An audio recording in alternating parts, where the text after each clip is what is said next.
जय हिंद दोस्तों। एग्जाम की पॉइंट में एक बार फिर से आप सभी का स्वागत है। दोस्तों आज के इस वीडियो में हम हिंदी में उपसर्ग टॉपिक को कवर करेंगे।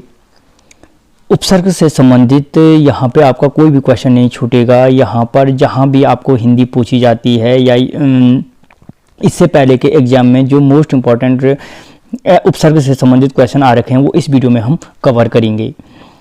तो यहाँ पे दोस्तों आपको क्वेश्चन के साथ उसकी व्याख्या सहित पहचानने की ट्रिक बताई जाएगी। देखते हैं दोस्तों आज का जो पहला क्वेश्चन है, उपसर्ग को कहते हैं। उपसर्ग को क्या कहते हैं? शब्दांश, शब्द, वाक्यांश या पद। तो दोस्तों जो उपसर्ग होता है वो क्या होता है? शब्दांश होता है। यानी जो उपसर्ग होता है, उपसर्ग उस क्या कहते हैं? शब्दांश या अवयव को कहते हैं। यहाँ या शब्दांश होगा या शब्दांश के स्थान पे आपको अवयव भी लिखा हुआ मिल सकता है। तो जो उपसर्ग होगा वो क्या कहलाता है? शब्दांश या अवयव कहलाता है। यानी कहने का मतलब है कि जो किसी शब्द से पहले क्या आता है और उसका एक विशेष अर्थ प्रकट कर देता है, वो क्या कहलाता है? उपसर्ग कहलाता है। जैसे हार है, ठीक है, हार है। हार शब्द से पहले अगर हम प्र लगा लें, ठीक है, तो क्या हो जाएगा? प्रहार। यानी इस प्रहार में उपसर्ग क्या हो गए? प्र उपसर्ग हो गए, ठीक है, प्रहार बन जाता है। और हार का अर्थ होता है हारना और प्रहार का अर्थ होता है मारना। तो यानी इसके अर्थ को, जो अर्थ को परिवर्तित कर देता है वो क्या कहलाता है? उपसर्ग कहलाता है। ठीक है, अगला क्वेश्चन, उपसर्ग से संबंधित सूत्र है प्रादय, परश्च, गतिश्च या उतिश्च। तो दोस्तों याद रखना, जो उपसर्ग से संबंधित सूत्र होता है वो कहलाता है प्रादय कहलाता है। ठीक है, प्रादय उपसर्ग से संबंधित सूत्र है। ठीक है, जो अवयव धातु या धातु से बने हुए विशेषण, संज्ञा आदि शब्दों से पूरा जोड़ने से बनता है। ठीक है, अगला क्वेश्चन, उपसर्ग का प्रयोग होता है शब्द के आदि में, शब्द के अंत में, शब्द के मध्य में, इनमें से कोई नहीं। तो अभी ऊपर बताया मैंने कि उपसर्ग हमेशा क्या होता है? शब्द के आदि में या शब्द के प्रारंभ में क्या होता है? प्रयोग किया जाता है। ठीक है, जैसे मैंने आपको बताया था, आपको हार बताया था, प्र लगने से क्या हो गया था? प्रहार, यहाँ मारना उसका अर्थ हो गया था। ठीक है, या जय है, अगर उस पर प्रा लगाते हैं तो क्या हो जाएगा? पराजय। ठीक है, अगला क्वेश्चन, शब्द रचना में किसका योगदान नहीं होता है? प्रत्यय का, पद का, धातु का या उपसर्ग का? ठीक है, क्या बोल रहा है ये? शब्द रचना में, जो शब्द रचना होती है, शब्द रचना में किसका योगदान नहीं होता है? तो दोस्तों याद रखना, जो शब्द रचना होती है, शब्द रचना में किसका योगदान नहीं होता है? पद का नहीं होता है, क्योंकि प्रत्यय क्या होता है? पीछे से जुड़कर अर्थ में परिवर्तन कर देता है। धातु क्या करता है? धातु के साथ जुड़कर नया शब्द बना देता है। उपसर्ग भी क्या करता है? अर्थ में परिवर्तन कर देता है। ठीक है, तो शब्द रचना में योगदान किसका नहीं होता है? पद का नहीं होता है। ठीक है, अगला क्वेश्चन, किस शब्द के साथ अप उपसर्ग प्रयुक्त किया गया है? जय, राम, मान या रण? ठीक है, तो दोस्तों यहाँ पे अप जय के साथ लगाएंगे, अपजय हो जाएगा, अपराम हो जाएगा, अपमान हो जाएगा और अपरण हो जाएगा। तो यानी इसमें से सही कौन बन रहा है? अपमान सही बन रहा है। ठीक है, कौन सा सही बन रहा है? अपमान सही बन रहा है। ठीक है, अपमान उपसर्ग से निर्मित अगर हम अन्य शब्दों को देखें दोस्तों, यहीं पे अन्य को भी देखो जो सरल हैं, उनको बनाने की जरूरत नहीं है। जैसे अपशब्द, अपशब्द के आगे शब्द हो गए, अप लगा अपशब्द। ठीक है, हरण के आगे अप लगाएंगे तो क्या बन जाएगा? अपहरण बन जाएगा। ठीक है, या अपराध, अपराध अप लगा है। ठीक है, या अपभ्रंश, अपभ्रंश। ठीक है, या अपयश, अपयश अप लगा है। या अगर हम अपयश के अलावा अब अन्य बोलें, अपवाद, अपवाद। ठीक है, तो ये सारे क्या हैं? अप, इन सब सारे शब्दों में क्या लगा है? अप उपसर्ग का प्रयोग किया गया है। ठीक है, अगला क्वेश्चन, प्रत्येक शब्द में उपसर्ग है। जो प्रत्येक शब्द है, प्रत्येक शब्द में क्या उपसर्ग है? प्र। ठीक है, क्या बोला वो? प्रत्येक, प्रति, प्रा या परि। तो दोस्तों याद रखना, जो प्रत्येक शब्द है, जो प्रत्येक शब्द में जो उपसर्ग लगा है वो कौन सा लगा है? प्रति उपसर्ग लगा है। कौन सा लगा है? प्रति उपसर्ग लगा है। ठीक है, और मैंने आपको पहले बताया था कि जो शब्द क्या होते हैं आगे से लगते हैं किसी भी शब्द के, वो क्या होता है, पर उपसर्ग कहलाता है। अगर हम यहाँ पे प्रत्येक प्रति उपसर्ग से बनने वाले अन्य शब्द देखें तो बोलो प्रतिकूल। अगर आपको आते हैं तो आप पहले ही लिख लो कमेंट बॉक्स में, आपको पता चल जाएगा। प्रत्यक्ष, याद रखना ये भी मोस्ट इंपॉर्टेंट है। प्रत्यक्ष, प्रत्यक्ष में क्या लगता है, प्रति लगता है। प्रत्येक, प्रत्यक्ष और प्रतिक्षण, प्रतिक्षण, तो इन तीनों में भी क्या है, प्रति उपसर्ग का प्रयोग किया गया है। इसके अलावा अगर आपको आते हैं तो कमेंट बॉक्स में जरूर लिखें, पता चल जाएगा कि इसकी तैयारी कैसे चल रही है। अगला क्वेश्चन, निर्गुण शब्द में उपसर्ग है निर्गुण, नी, निर या निर्गु, ठीक है। तो दोस्तों याद रखना जो निर्गुण शब्द है, निर्गुण शब्द में जो उपसर्ग लगा है, कौन सा लगा है, निर उपसर्ग लगा है, ठीक है, रौ हलंत है। दोस्तों इससे निर उपसर्ग से मोस्ट इंपॉर्टेंट उपसर्ग है निर। इससे संबंधित बनने वाले जो शब्द हैं निर्वास, निर्वास, निर्वास में भी क्या है, निर उपसर्ग है, ठीक है। या निर्भय, निर्भय, निर्भय में भी क्या है, निर उपसर्ग है। या निर्वाह, या निर्वाह, निर्वाह में भी क्या है, निर उपसर्ग है। या निर्दोष, निर्दोष, निर्दोष में भी क्या है, निर उपसर्ग है। तो दोस्तों ये याद रखो, निर्गुण, निर्दोष, निर्वास, ठीक है, निर्भय और निर्वाह, तो इन सब में क्या है, आपके निर उपसर्ग का प्रयोग किया गया है। अगला क्वेश्चन, अनु उपसर्ग से बना शब्द है अनु, अनुचर, अनुपमा, अंतर, अनुतर।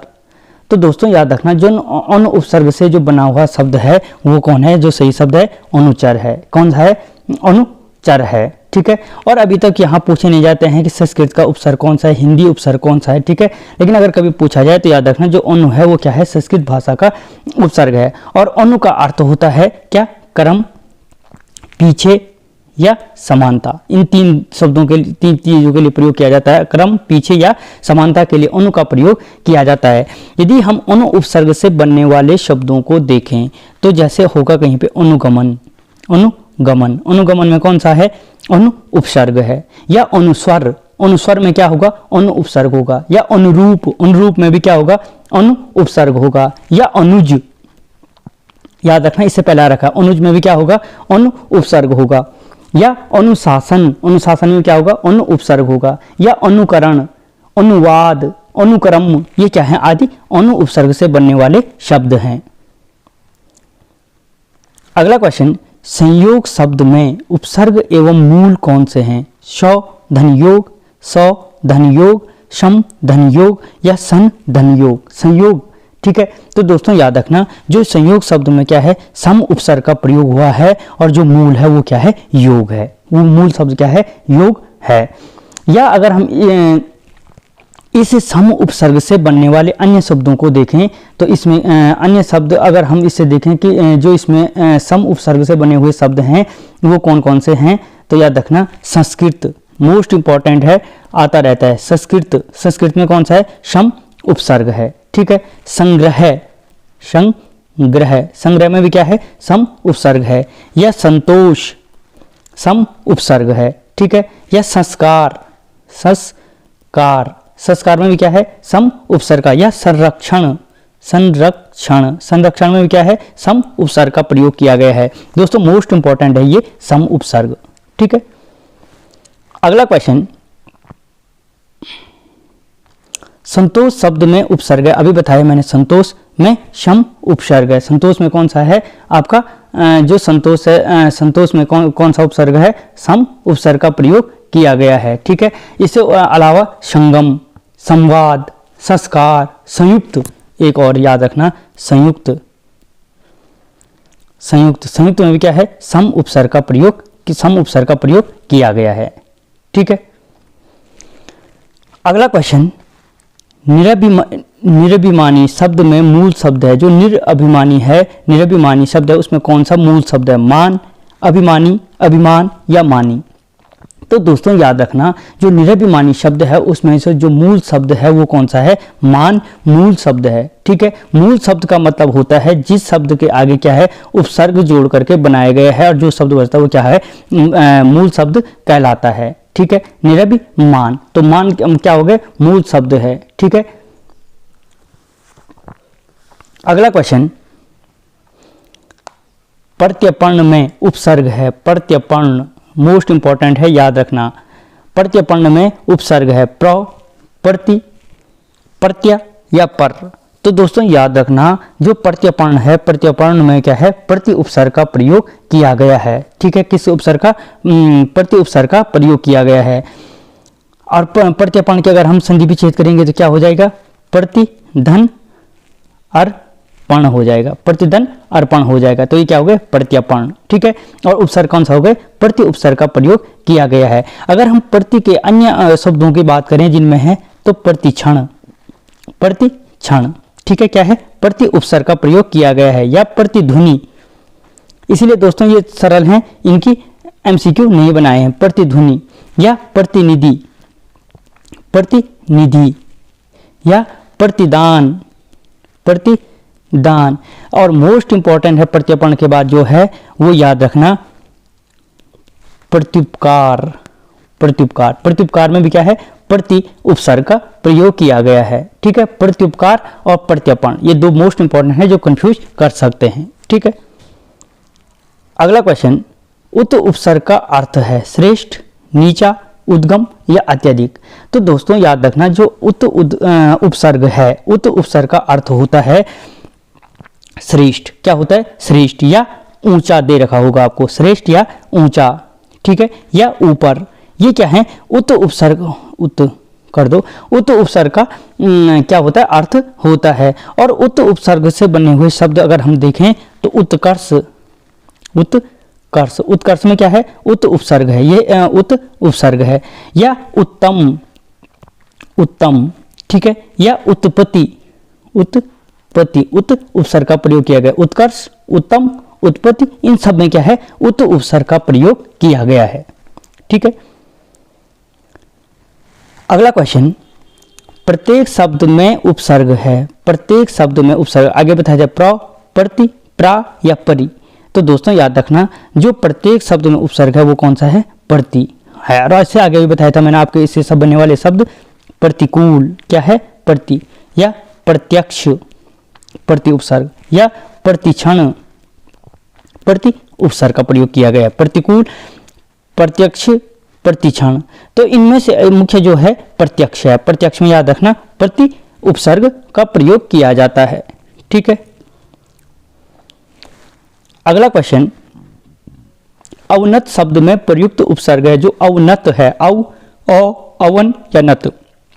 तो दोस्तों याद रखना, जो अवनत शब्द है, अवनत शब्द में क्या है, अव उपसर्ग का प्रयोग किया गया है। मोस्ट इंपॉर्टेंट याद रखना, जो अव शब्द का प्रयोग किया गया है वो क्या है, इसमें अव उपसर्ग का प्रयोग किया गया है। और यूपीपीसीएल एई इलेक्ट्रिकल 2016 का क्वेश्चन है कि जो अवनत शब्द में प्रयुक्त उपसर्ग है वो कौन सा है, अव उपसर्ग का प्रयोग किया गया है। ठीक है, अगला क्वेश्चन, निम्नलिखित में से किसमें प्रति उपसर्ग का प्रयोग किया, अति उपसर्ग का प्रयोग किया गया, अतिथि, अत्यधिक, अच्छा प्रयोग नहीं हुआ है, नहीं हुआ है बोल रहा, अतिथि, अत्यधिक, अत्यंत, अतिरिक्त। तो दोस्तों याद रखना, इसमें से क्या है, अतिथि में अति उपसर्ग का प्रयोग नहीं हुआ है, जबकि अत्यधिक में हमें पता है क्या होता है, अति उपसर्ग का प्रयोग होता है। अत्यंत में क्या आता है, अति उपसर्ग का प्रयोग किया गया है। और अतिरिक्त में भी क्या है, अति उपसर्ग का प्रयोग किया गया है, जबकि अतिथि में अति उपसर्ग का प्रयोग नहीं हुआ है। ठीक है, क्या नहीं हुआ है, अतिथि शब्द में उपसर्ग का प्रयोग नहीं हुआ है। ठीक है, क्योंकि अतिथि में क्या है, अ उपसर्ग का प्रयोग किया गया है। अतिथि में किस उपसर्ग का प्रयोग किया गया है, अ उपसर्ग का प्रयोग किया गया है, और इसमें तिथि जो है वो मूल शब्द बन जाता है। ठीक है, अगला क्वेश्चन, परा उपसर्ग का अर्थ होता है, जो परा उपसर्ग है, परा उपसर्ग का अर्थ होता है दूरी, अभाव, सहित या उल्टा। तो दोस्तों जो परा उपसर्ग होता है उसका अर्थ क्या होता है, उल्टा होता है। ठीक है, जैसे अभी मैंने आगे बताया था, जय मानी विजय, और परा लगने से पराजय, ठीक उल्टा हो गए, विलोम शब्द का निर्माण कर दिया। इसीलिए जो परा होता है, परा का अर्थ क्या होता है, उल्टा होता है। अगला क्वेश्चन, अधोमुख शब्द में उपसर्ग है, जो अधोमुख शब्द है, अधोमुख शब्द में उपसर्ग कौन है, अधो, अध, अध या अधा। तो दोस्तों याद रखना, जो अधोमुख शब्द है, अधोमुख शब्द है उसमें उपसर्ग क्या है, अधो उपसर्ग का प्रयोग किया गया है।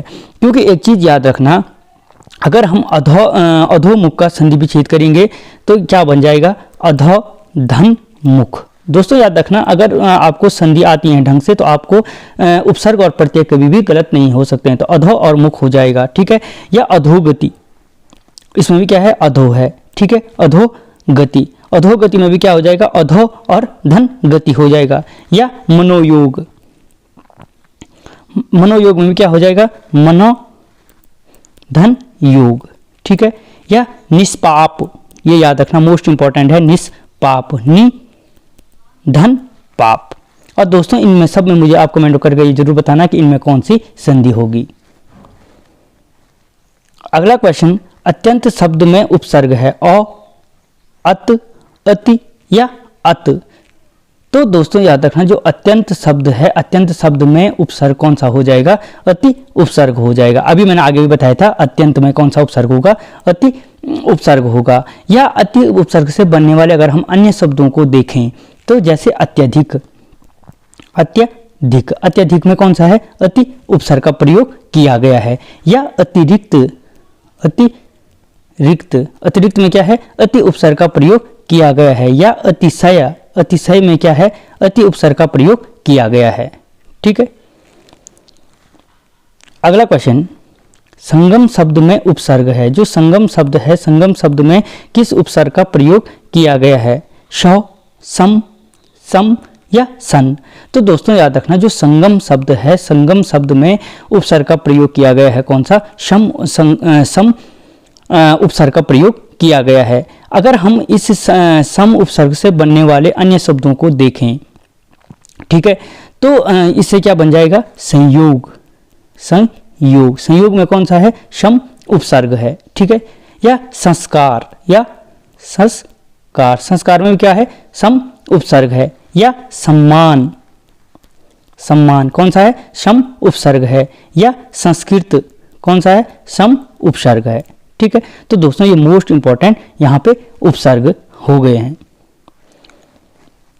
अगला क्वेश्चन, अधि उपसर्ग का प्रयोग निम्नलिखित में से किसमें किया जाता है। जो अधि उपसर्ग, आधार में, अधूरा में, अधर में या अध्याय में, ठीक है। तो दोस्तों याद रखना, जो अधि उपसर्ग का प्रयोग है मुख्य रूप से इसमें अध्याय में किया गया है। किसमें किया गया है, अध्याय शब्द में अधि उपसर्ग का प्रयोग किया गया है। और यदि मूल शब्द पूछे तो मूल शब्द क्या है, आई इसका मूल शब्द है, जिसपे अधिधन आई मिल करके बना हुआ है, ठीक है। तो दोस्तों इस वीडियो में इतना ही। इससे आगे के क्वेश्चन लेके मिलता हूं अगले वीडियो में। तब तक जय हिंद।